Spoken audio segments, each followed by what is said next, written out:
कोल्हापूर महानगरपालिका निवडणूक 2025च्या पार्श्वभूमीवर प्रारूप मतदार याद्यांतील गोंधळानंतर शिवसेना ठाकरे गट आज आक्रमक दिसली।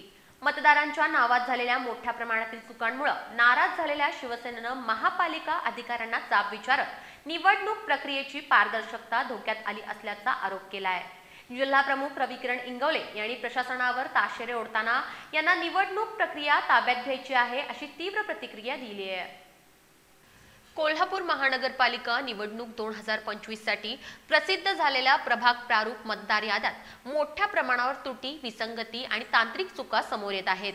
एका प्रभागातील मतदारांची नावं थेट दुसऱ्या प्रभागात टाकली जाणं, शेकडो हजारो नावं सरसकट हलवली जाणं, तसंच नागरिकांकडून प्रत्येक मतदाराचा आयडी प्रूफ मागवण्याचा हट्ट यामुळे नागरिकात आणि राजकीय पक्षात तीव्र नाराजी निर्माण झाली आहे। या पार्श्वभूमीवर शिवसेना ठाकरे गटानं आज महापालिकेत धडक देत अधिकाऱ्यांना जाब विचारला।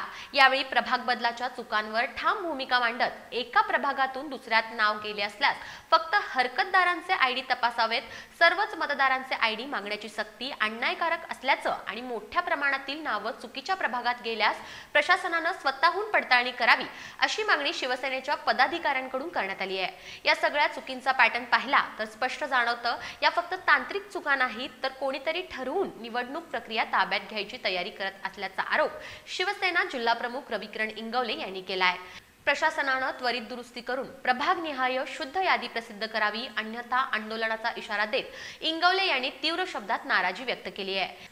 या बैठकीला उत्तर शहर प्रमुख सुनील मोदी, उत्तर विधानसभा प्रमुख विशाल देवकुळे, महिला जिल्हा संघटिका प्रतिज्ञा उत्तुरे, युवा सेना जिल्हाध्यक्ष मंजित माने आणि शिवसेनेचे वरिष्ठ पदाधिकारी मोठ्या संख्येने उपस्थित होते।